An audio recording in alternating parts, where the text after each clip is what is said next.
आज हामी कोदोको ढेँडो यो चिसो चिसो मौसममा कोदोको ढेँडो बनाउने तयारीमा छौँ। हामीले चाहिँ कोदाको पिठो ल्याइसकेका छौँ होइन। यो चाहिँ एकचोटि पकाएर आदि रहेको होइन, त्यही पनि अब हामी चाहिँ यो उसमा डेक्चीमा पानी तताएका छौँ। पानी तात्दैछ। यो पानी तातिएपछि अब हामीले यसमा चाहिँ कोदाको पिठो राख्नेछौँ। अब चाहिँ हाम्रो पानी उम्लिसकेको छ। अब पानी उम्लिएपछि हामीले यहाँ अब कोदाको पिठो राख्नेछौँ। अब कोदाको ढेँडो बनाउने तयारीमा चाहिँ अब पानी उम्लिसकेको छ, ल्याउनु भएको छ।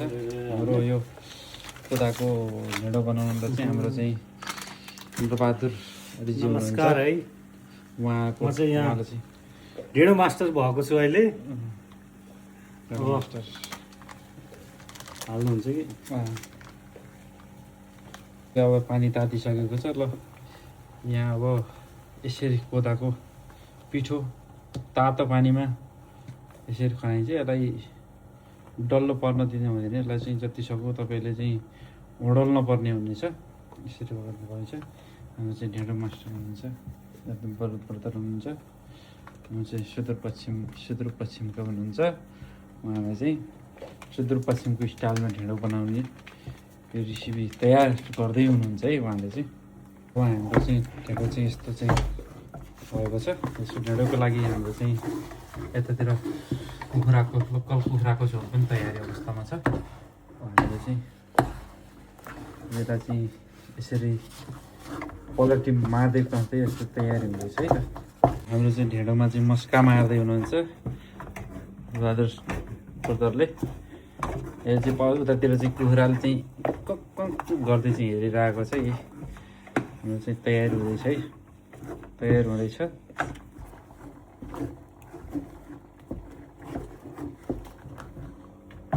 ल है गाइस, ढेँडो ढेँडो मास्टर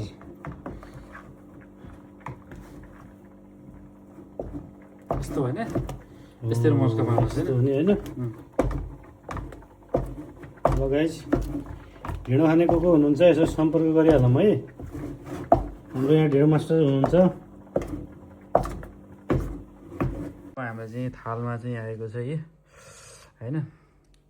अब चाहिँ टक्क फिनेली हामी चाहिँ अब तयारी भएको छ। दुईजना होइन, टक्क लाएर हामी चाहिँ अब ढेँडो चाहिँ हाम्रो सबै चाहिँ भएको छ। ढेँडोमा चाहिँ पहिला चाहिँ यस्तरी हात चाहिँ हल्का चाहिँ डुबाउनु पर्ने छ। यो भएपछि त्यो चाहिँ ढेँडो चाहिँ चिप्किने हुन्छ क्या। यस्तो टक्क चाहिँ तातो तातो छ एकदम चाहिँ टक्क लाएर यस्तो गरेर खानुपर्छ है ढेँडो चाहिँ। फेरि घाँटी कस्तो छ सरकारी ठिक छ नि? एकदम राम्रो छ। ल धेरै धेरै धन्यवाद। सबैजनाले चाहिँ हेरिदिनु होला। हजुरहरूलाई भिडियो मनपर्छ भने लाइक कमेन्ट सेयर गरिदिनु होला। धन्यवाद। फेरिको भेटमा तपाईँसँग भेट होस्। धन्यवाद।